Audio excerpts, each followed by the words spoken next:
Hi, இன்றைக்கி ஒரு சூப்பரான கார சட்னி எப்படி செய்யலான்னு பார்க்கலாம் வாங்க. ஒரு 30 சின்ன வெங்காயம் எடுத்து வச்சுருக்கேன். சின்ன வெங்காயத்தில் ஆன்டிபயோட்டிக் அதிகமாக இருக்குது. மோஸ்ட்லி சட்னிக்கு சின்ன வெங்காயத்தை யூஸ் பண்ணுங்கள். அப்புறம் கொத்தமல்லி கொஞ்சம், 2 தக்காளி, ஒரு 8 பல் பூண்டு, கொஞ்சமாக இஞ்சி, 2 ஸ்பூன் அளவு உளுந்து, தேங்காய், ஒரு 4 காஞ்ச மிளகாய் எடுத்து வச்சுருக்கேன். காரத்துக்கு எக்ஸ்ட்ரா வேணும்னா நீங்கள் இன்னும் 2 ஆட் பண்ணிக்கோங்க. இந்த மாதிரி கார சட்னி செஞ்சு பாருங்கள், கண்டிப்பாக எல்லாேருக்கும் பிடிக்கும், டேஸ்ட்டாக இருக்கும். இப்போ ஒரு கடாய் ஹீட் பண்ணிட்டேன். அதில் 2 ஸ்பூன் அளவு கடலெண்ணெய் ஊற்றிட்டேன். எண்ணெய் நல்லா ஹீட் ஆன உடனே உளுந்து போடுங்க.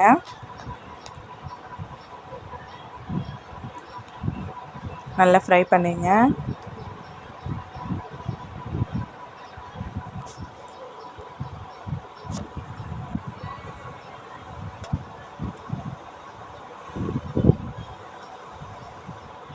இப்போ காஞ்ச மிளகாய் ஆட் பண்ணிடலாம்.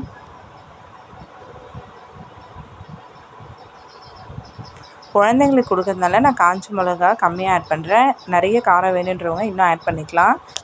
இப்போ இஞ்சி பூண்டு ஆட் பண்ணிடுறேன்.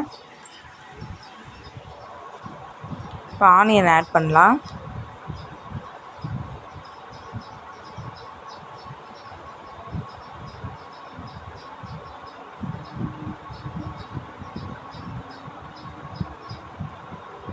நல்லா வதங்கட்டும்.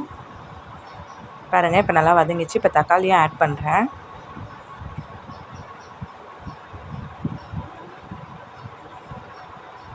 கொத்தமல்லியும் ஆட் பண்ணிவிடுங்க.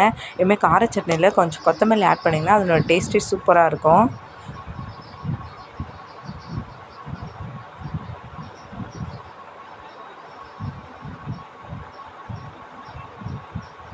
இப்போ தேங்காவை ஆட் பண்ணிடுறேன்.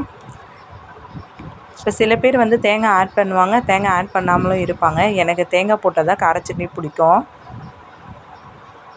அவ்வளோதான். இப்போ ஒரு மிக்ஸி ஜாரில் போட்டு தேவையான அளவு உப்பு போட்டு அரைச்சிடலாம். பாருங்கள், நம்மளுடைய சூப்பரான கார சட்னி ரெடி ஆயிடுச்சு. உங்களுக்கு தேவையான அளவு நீங்கள் தண்ணி ஊற்றிக்கலாம். இப்போ தாளிச்சிடலாம்.